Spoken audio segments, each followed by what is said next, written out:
राजेंद्र कृषि विश्वविद्यालय में आयोजित 3 दिवसीय कृषि मेले के दूसरे दिन देश के पूर्व राष्ट्रपति रामनाथ कोविंद का आगमन हुआ। इस अवसर पर उन्हें अंगवस्त्र और गांधी जी की प्रतिमा भेंट कर सम्मानित किया गया। अपने संबोधन में उन्होंने बिहार और यहाँ के लोगों के प्रति गहरी आत्मीयता व्यक्त की। अपने भाषण में पूर्व राष्ट्रपति ने कहा, आज लोग मुझे बिहारी राष्ट्रपति कहते हैं। यह मेरे लिए सौभाग्य की बात है। बिहार ने मुझे बहुत प्रेम दिया है। यही कारण है कि मैं पहले बिहार का राज्यपाल बना और फिर सीधे देश का राष्ट्रपति बनने का अवसर मिला। उन्होंने आगे कहा कि यह उनका मोतिहारी का चौथा दौरा है। राज्यपाल रहते हुए मैं 3 बार यहाँ आया था और अब राष्ट्रपति पद छोड़ने के बाद चौथी बार यहाँ आया हूँ। राधा मोहन सिंह मेरे अच्छे मित्र हैं, इसीलिए उनके आग्रह को मैं टाल नहीं पाता और इस बहाने आप सबसे मिलने का अवसर भी मिल जाता है। इस कार्यक्रम में बिहार के उप मुख्यमंत्री सम्राट चौधरी भी मौजूद रहे।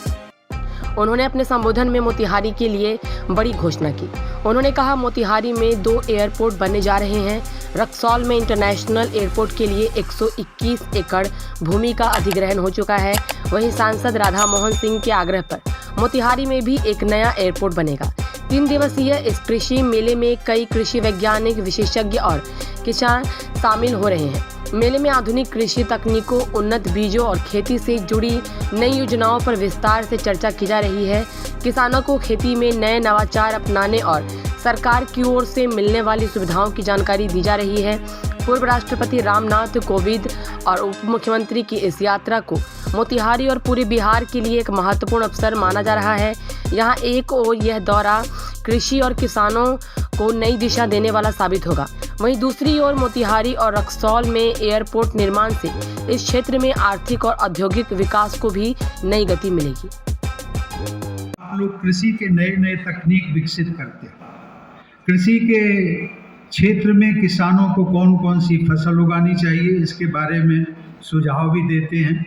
हम वैज्ञानिकों की बात कर रहे हैं, कृषि वैज्ञानिकों की। इनपुट कास्ट कैसे कम की जाए, इसका तरीका निकालते हैं। पशुपालन के वैज्ञानिक और तौर तरीके के बारे में जानकारी देते हैं।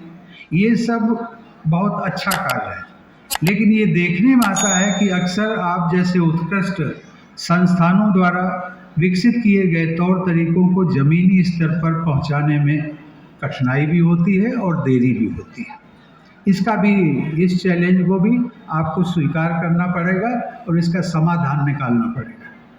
मेरा मानना है कि लर्निंग बाय लिसनिंग से ज़्यादा असरदार learning by observing and learning by doing हम खुद करें, केवल सुनने से नहीं। इसलिए मेरा सुझाव है कि आप अपने ज्ञान को लैब से लैंड तक ले जाएं। अगर आप गांव-गांव जाकर छोटे छोटे पायलट प्रोजेक्ट्स के माध्यम से किसानों को दिखाएंगे कि कैसे कृषि को और इम्प्रूव किया जा सकता है, तो इसका बहुत असर होगा। हमारे किसान भाई बहन बहुत ही व्यवहारिक हैं। अगर वो अपनी आँखों से देखेंगे कि वे फला तरीके से खेती करके या फला फसलों को उगाकर या फला इनपुट्स का प्रयोग करके उत्पादकता में बढ़ोतरी होती है, तो वह जरूर इन आधुनिक तौर तरीकों को अपनाएंगे। प्यारे किसान भाइयों, आज भी हमारे देश में फसल की पैदावार अन्य प्रमुख कृषि उत्पादक देशों की तुलना में काफ़ी कम है। मैं चाहूँगा कि आप इसको एक अपॉर्चुनिटी की तरह देखें। अगर आप अपनी कृषि की उत्पादकता में सुधार करते हैं, तो ये सीधे तौर पर किसान की समृद्धि में योगदान देगा। जैसे जैसे देश की अर्थव्यवस्था आगे बढ़ रही है, देश में समृद्धि आ रही है, वैसे वैसे ही बागवानी उत्पादनों, पशुधन व मत्स्य उत्पादों की डिमांड भी बढ़ती जा रही है।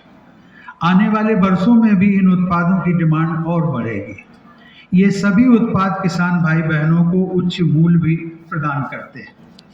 हम सब ने देखा है कि किस तरह भारत सरकार ने विगत कुछ वर्षों में मोटी अनाज, जिसको नया नाम भी दिया है, श्री अन्न, को बढ़ावा दिया है।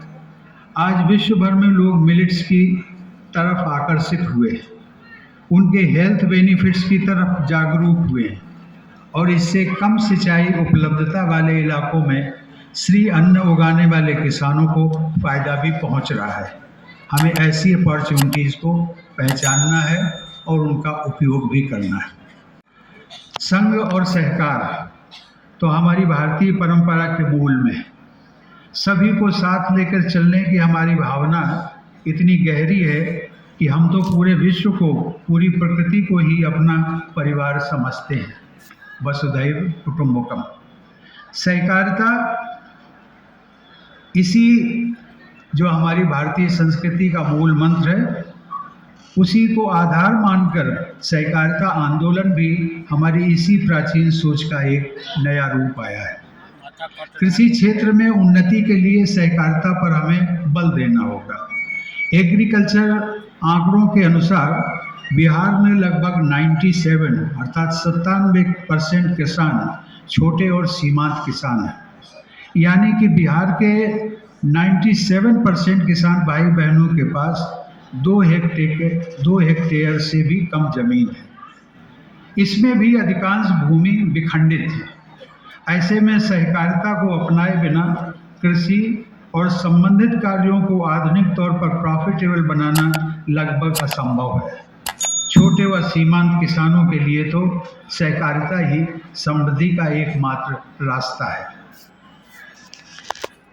प्यारे किसान भाइयों, सहकारिता की इसी उपयोगिता को समझते हुए भारत सरकार ने 2021 में एक अलग सहकारिता मंत्रालय की स्थापना की और तब से अब तक देश के पहले केंद्रीय सहकारिता मंत्री श्री अमित शाह जी के नेतृत्व में सहकारिता के क्षेत्र को मजबूत और जीवंत बनाने के लिए कई ऐतिहासिक और प्रशंसनीय कदम उठाए गए।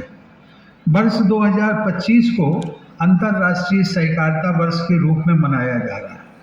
मुझे बताया गया है कि इस अंतर्राष्ट्रीय सहकारिता वर्ष के दौरान सहकारिता के विस्तार, सहकारिता संस्थाओं को समृद्ध बनाने, सहकारिता आंदोलन की पहुंच को बढ़ाने और भारत के हर व्यक्ति को किसी न किसी प्रकार से सहकारिता की दिशा में आगे बढ़ने के प्रयास किए जाएंगे।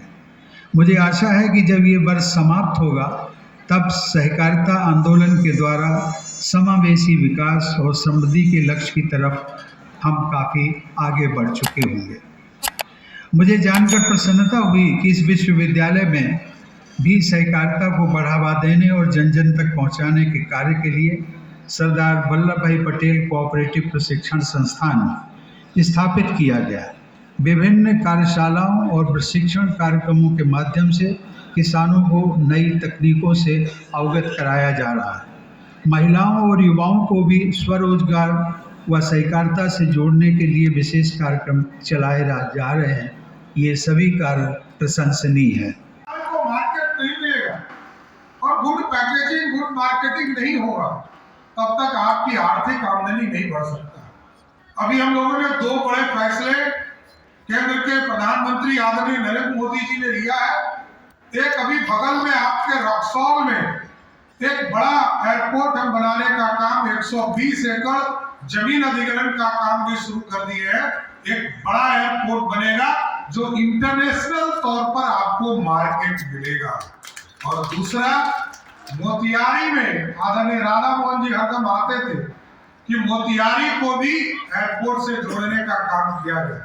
हम लोगों ने तय किया है यहाँ एयरपोर्ट, यहाँ पर भी मोतिहारी में भी एयरपोर्ट बनाकर यहाँ से लोगों को दूसरे जगह पर पहुंचाने का काम किया जा सकेगा। ये मोतिहारी में करने का भी काम किया जाएगा। इसके साथ साथ साथियों, मार्केट चाहिए और मार्केट तभी